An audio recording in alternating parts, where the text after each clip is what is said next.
Buenos días a todos, mi nombre es Aarón Escalante del grupo 17 de Técnica de Estudio y voy a exponer sobre el ensayo académico universitario.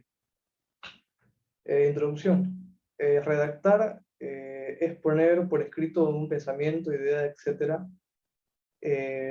Pero no cualquier escrito encaja bien en el ámbito académico. Al escrito que sea académico se lo va a denominar el ensayo. El ensayo es una breve prosa. Prosa es como un texto, pero informal, como contrario al verso, que tiene que tener ciertas reglas. Y también puede ser subjetivo, es más que todo subjetivo. Interpreta, analiza o evalúa un escrito, un tema, perdón. El género, el ensayo es considerado un género literario, como la ficción, como el drama, como ese tipo de cosas, etc. El ensayo con el que los estudiantes se topan más a menudo es el ensayo que tiene que ver con una pregunta de tarea o examen. No siempre, pero es el que más se suelen encontrarse. Este ensayo académico universitario se diferencia de otros tipos de ensayo en que, como primera característica, o sea, tiene que ser formal. Entonces, no puede haber humor ni sarcasmo, y no puede haber un vocabulario coloquial. Segunda característica es que si bien el público es inteligente, puede haber gente que no sepa, no tenga conocimientos a fondo de la materia. Y como otro punto es que el ensayo es como la forma más importante, la forma más importante de demostrar los conocimientos de la propia materia. Entonces, por eso es importante hacerlo lo más completo posible y responder, si es el caso de una pregunta, exactamente bien la pregunta. Se suele valorar tres aspectos básicos en un ensayo, que son un contenido relevante y bien documentado, un argumento apropiado y bien organizado, y un correcto e idiomático uso del lenguaje. Previo a empezar a escribir, los escritores profesionales, famosos, de todo tipo, siempre van a hacer cientos de borradores y van a tener cientos de equivocaciones antes de escribir sus obras o sus textos, porque ese proceso siempre se empieza así. Es un proceso de fallo, de fallos y fallos y fallos hasta que se logre un borrador primero y luego ya se empieza a escribir la obra o el texto de lo que tengan que escribir. Nosotros igualmente vamos a equivocarnos muchísimo, vamos a cometer cientos de errores, muchos más que los profesionales que tienen experiencia. Entonces es normal cometer esos errores, eh, eso es normal. Algunos consejos para el principio para escribir un ensayo es que los primeros momentos son por ejemplo, si hay palabras que son muy complicadas que no entendemos o que no podemos comprender en ese momento, es mejor copiarlas como están o como las entendamos, y ya más adelante vamos a buscar su significado y las vamos a corregir. Eh, Así. Luego, si hay palabras en inglés, por ejemplo, también se puede dejarlas como están, de momento, si no son muy específicas. Eh, Siguiente. Los primeros pasos para la elaboración de un ensayo. Primero hay que hacer una lista de ideas, empezar a razonar ideas y ordenarlas por categorías, eso es un principio. Como segundo paso, se puede hacer un esbozo, un esbozo es como, es como una presentación de ideas generales, es como un mini ensayo, mini borrador, pero muy, muy básico, con los principales puntos. Y se puede visualizar, ¿no? Para guiarse. El tercer paso es escribir el primer borrador, y el primero de muchos que van a venir después. La lógica del ensayo. La lógica es algo importante en el ensayo, y sirve para hacer que el lector pueda comprender mejor lo que queremos transmitir. Es, ¿cómo decirlo? Tiene, lo importante en un ensayo es que la lógica y la buena organización esté presente siempre en cada argumento, desde el principio hasta el final, para que el lector pueda comprenderlo mejor. Entonces, existen dos tipos de lógica, la lógica inductiva y la lógica deductiva.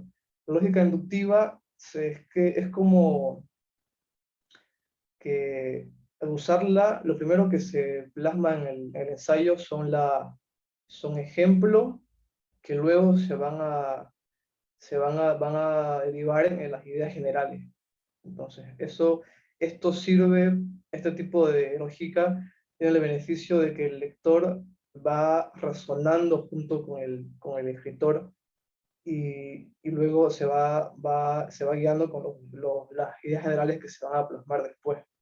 Y luego está la lógica deductiva. Esta lógica es lo contrario de la lógica inductiva. Esta lógica lo que hace es que primero se plasman las ideas generales y luego se las va desarrollando con ejemplos. Entonces, la ventaja que tiene es que el lector se usa como cuando es un tema desconocido, entonces se plasma directamente las ideas generales. Entonces, el lector, eso le facilita al lector entender primero el concepto, los conceptos de ese tema, si es muy complicado, y luego ya se le va mostrando los ejemplos, se le derivan los ejemplos. Las transiciones. Las transiciones suelen ser como expresiones, palabras, frases, eh, que hacen tienen la labor de unir ideas principales, secundarias, eh, eh, tienen tienen eso que hace, esa unión de ideas, esa transición, es importante porque hacen pueda, que el lector pueda asimilar mejor todo el tema y conceptos que tal vez no entienda bien, o argumentos que no entienda bien. Entonces con eso hace que el estudiante al dominar esto tiene un mejor dominio del lenguaje, y siempre es importante eso, hace que el lector asimile mejor. Acá los voy a leer, son varias, acá hay algunas, pero hay muchas más.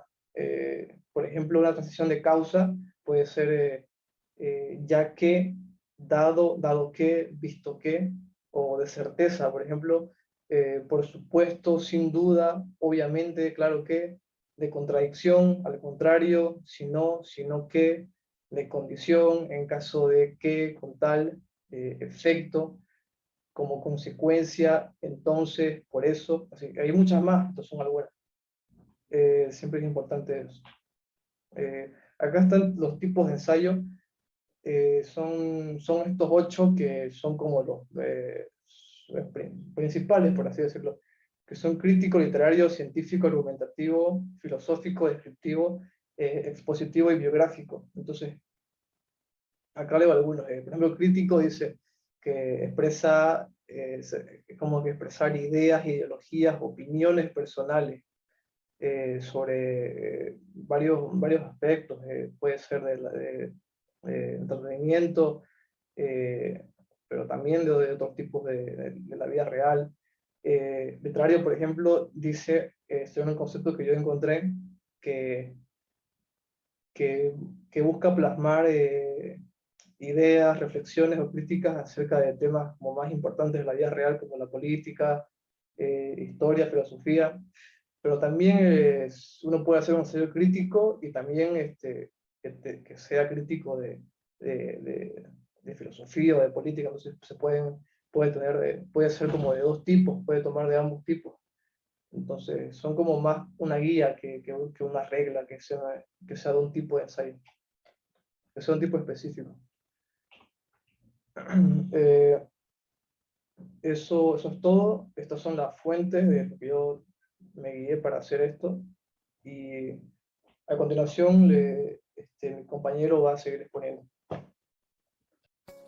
Hola, ¿qué tal mis queridos oyentes? Mandarles cordial saludo respectivamente. Mi nombre es Fernando Balceras Crespo y hoy voy a exponer la estructura de un ensayo académico.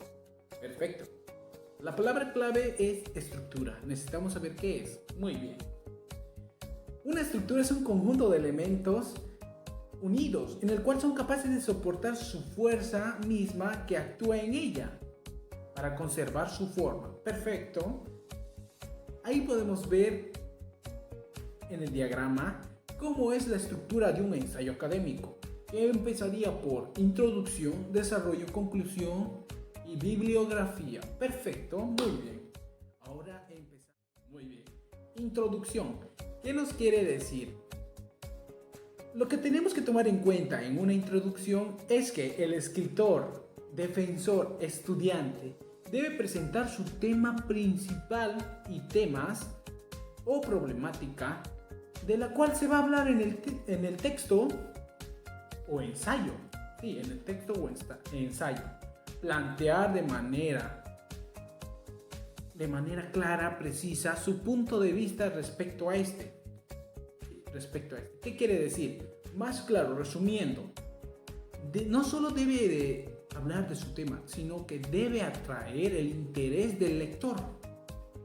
Y ahora, el tema principal en la parte de introducción no debe abarcar más del 10% del ensayo.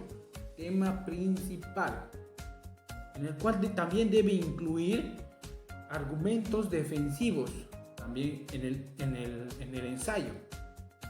También debe admitir puentes y la descripción de argumentos del tema principal. Esa es la introducción, la parte más importante. Que agarre interés, que hable del tema principal o la problemática del cual se va a hablar y plantear de manera clara y precisa su punto de vista. Esa es la parte de introducción.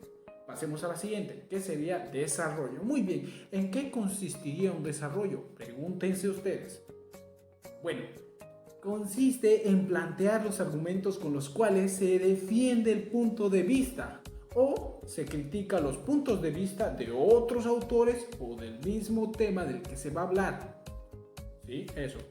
Se usan los diferentes recursos para argumentar.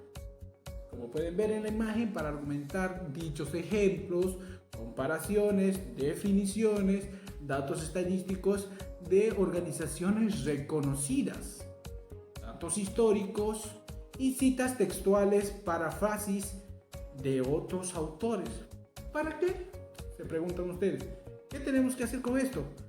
Pues se debe hacer un análisis de cada uno de estos recursos. Sí, escucharon bien.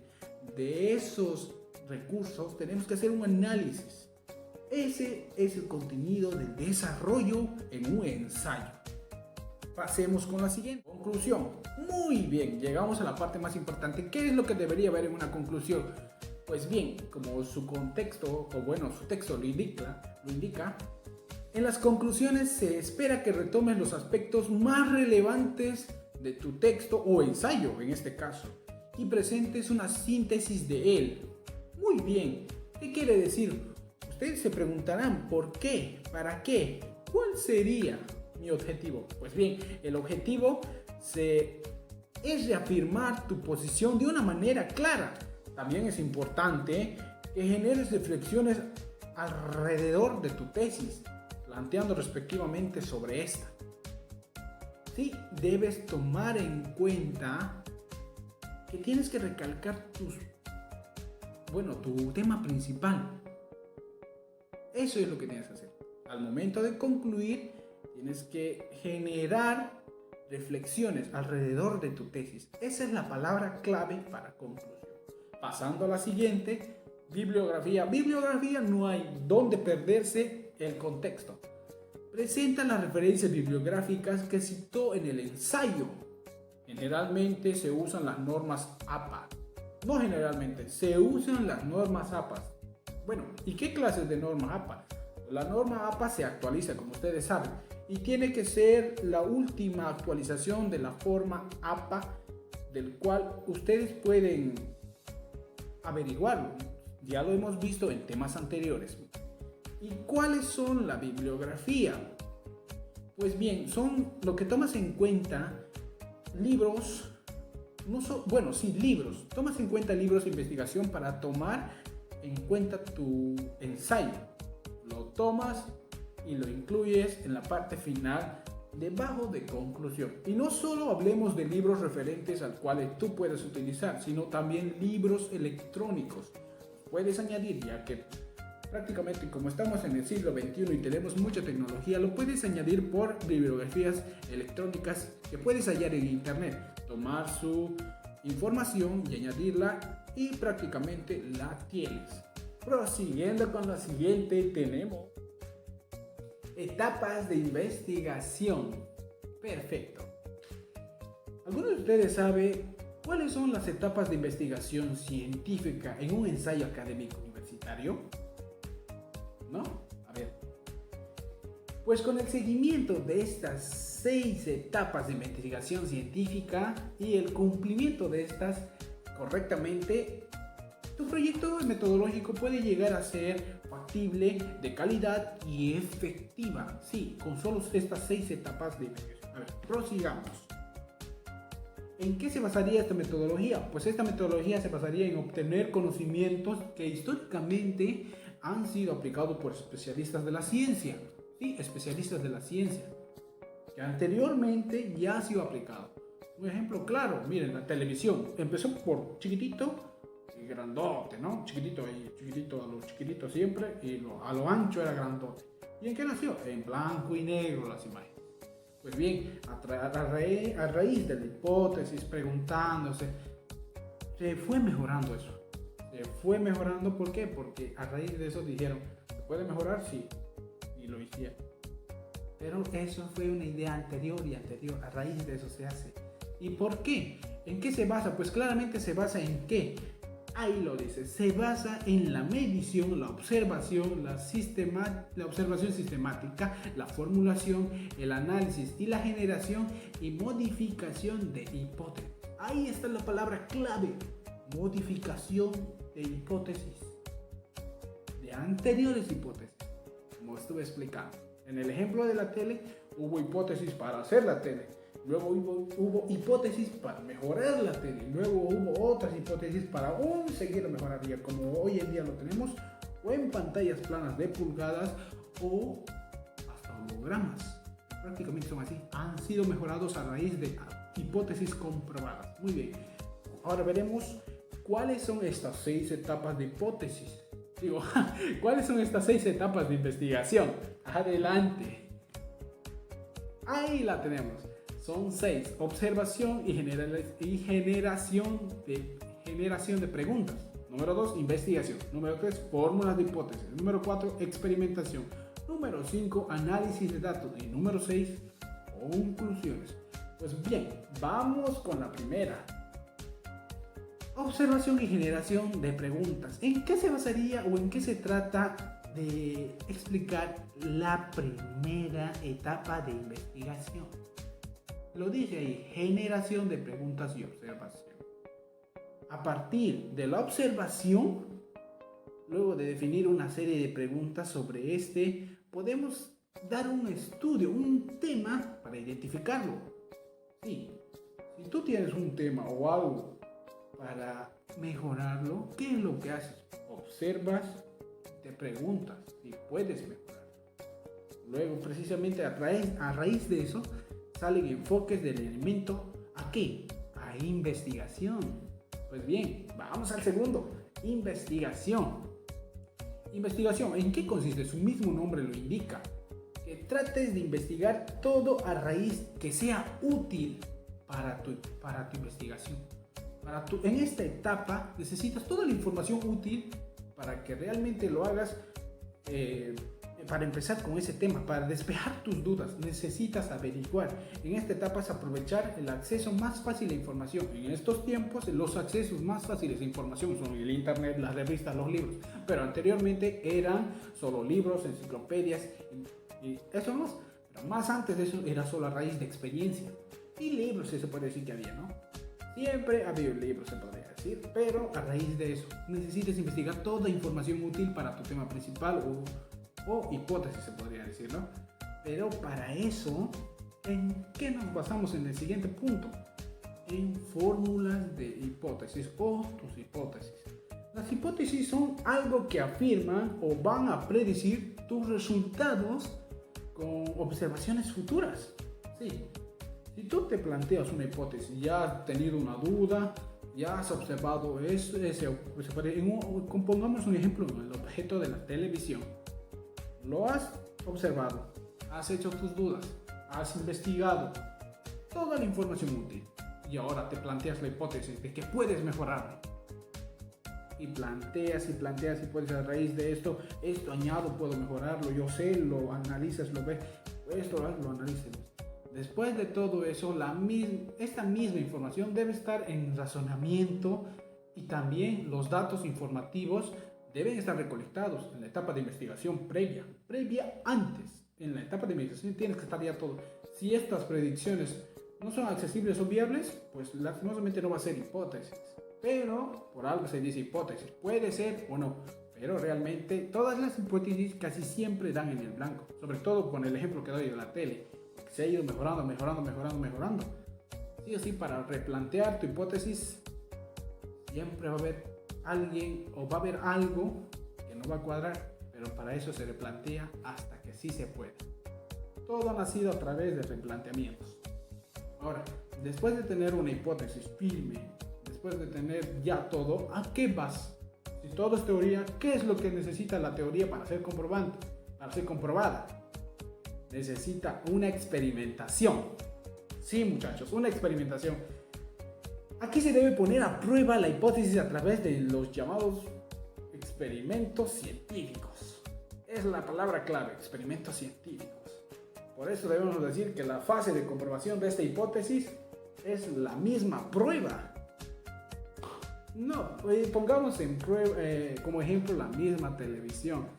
No ha nacido de la noche a la mañana esta televisión que vemos hoy en día, o prácticamente lo ven a colores, no como antes a blanco y negro, lo ven a colores 3D, de todo, la tecnología ha avanzado.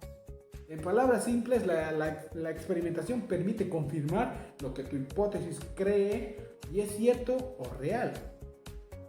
Sí, va a tratar de afirmar tu hipótesis. Esa es la experimentación. Siempre va a haber tropiezos, pero la experimentación va a ser comprobante de ella. Sí o sí va a ser comprobante. La experimentación confirmará si es real. Luego, ¿qué vendría? Prácticamente vendría el análisis de datos. ¿Qué es el análisis de datos? Como su nombre lo indica, análisis de datos. Luego del anterior, que sería la experimentación científica, deben analizarse los datos obtenidos, obtenidos, realizados, anotarse cada detalle, por qué se deriva de eso. Se deriva los detalles de la experimentación. Esto permite ordenar tus ideas y transformar los conocimientos adquiridos con conclusiones sólidas y acertadas. Si tu experimento científico salió bien, salió positivamente, ordenas tus ideas para plantear tu ensayo académico universitario, lo presentas y listo. En el caso de la televisión, sí o sí se ha tenido que plantear. Ah, muy bien, esto ha mejorado, ha sido, ya lo podemos ver en blanco y negro y con sonido. Y ahora podemos añadir otro color más, los colores primarios. ¡Perfecto! Porque ahora ese es el planteamiento que nos dio. Esa es el análisis de datos. Todo lo que te ha soltado la experimentación, todos los datos científicos, todos los datos hechos, tienes que analizarlo y comprobarlo. ¿Para qué? Para que al final del ensayo académico universitario tengas el último punto primordial. Conclusiones. Sí, mi estimado, conclusiones. Para finalizar, luego de interpretar los datos y los datos de... Sí, los datos, los puntos de vista generales o específicos sobre el tema de investigación o hipótesis. Los datos que te ha dado en tu conclusión lo recalcas, lo reafirmas, lo dices que es verdad, que todo ya se puede. Bien, lo has logrado. Y eso recalca y sería el último. Para estas estadísticas y argumentos lógicos son buenos mecanismos para credibilizar tus conclusiones. Si tus datos dieron positivos, que se puede mejorar ese objeto que tenemos en clase de la televisión, dieron datos buenos, datos correctos, datos secundarios, muy bien. Se puede. Y eso te da credibilidad. Se ha comprobado credibilidad. Ya está. Conclusiones, eso es todo, mis estimados. Si ya tienes en punto de vista las 6 etapas de investigación para un ensayo académico universitario, usted puede realizarlo. Ya está prácticamente. Y usted ya sabe cuáles son los pasos de las etapas de investigación. Eso sería todo, mis estimados. Habrá más ejemplos y noticias. Ahora veremos con mi compañero cómo se presenta un ensayo académico universitario. Muy bien, gracias y continuamos. Muy buenas tardes, yo soy Miguel Ángel Prado Santibáñez y hoy voy a hablarles sobre lo que es la lógica. La lógica es crucial en un ensayo por lo que hay que organizar bien las ideas para convencer al lector, desde las explicaciones formales hasta la evidencia concreta. En esta puede haber dos clases de lógica, lógica inductiva y lógica deductiva. La lógica inductiva es una forma de razonamiento en la que la verdad de las premisas apoyan la conclusión, pero no las garantiza. La lógica deductiva es un argumento donde la conclusión se infiere necesariamente sobre las premisas. Pasamos a lo que son las transiciones. Las transiciones suelen ser expresiones, palabras o frases que conectan las ideas y los argumentos del escritor. Son importantes para mantener la lógica como para orientar al lector. También facilitan el paso de una idea a otra, pues señalan los elementos clave de las conexiones entre las ideas. También el uso correcto de las transiciones demuestra el dominio del idioma del estudiante. Pasamos con el trabajo de investigación. Un trabajo de investigación requiere más trabajo que un ensayo, puesto que la información necesaria no puede ser ni experiencia personal ni de libros de texto, sino que debe ser fruto de la investigación. Puede ser informativo, en cuyo caso se limite a informar, a presentar los resultados de la investigación, o puede ser crítico, en cuyo caso presente los datos junto a la interpretación de los mismos por parte del investigador, que toma una determinada postura e intenta convencer. Pasamos a lo que es el formato MLA. En los estudios literarios, especialmente de lenguas extranjeras, el más utilizado es el método MLA. Existe un libro de referencia que deberán consultar a menudo, llamado MLA Handbook for Writer of Research Paper. Notar que es importante entender el problema del plagio para saber cuál es el modelo correcto de citar. A continuación vamos a ver algunos puntos importantes que hay que tomar en cuenta. 1. Al ir haciendo investigación es recomendable que anoten en una página los datos del texto leído. 2. Copiar las palabras del otro si es plagio. 3. Tomar las ideas de otros sin darle el crédito debido también es plagio, aunque después de esa obra figure en la bibliografía. 4. Debemos saber anotar la bibliografía correctamente. El formato, por ejemplo, el formato de libros es apellido, nombre, título subrayado, lugar de publicación, editorial y año. Para artículos es apellido, nombre, artículo, nombre de revista y año. Eso sería todo por hoy. Muchísimas gracias por su atención.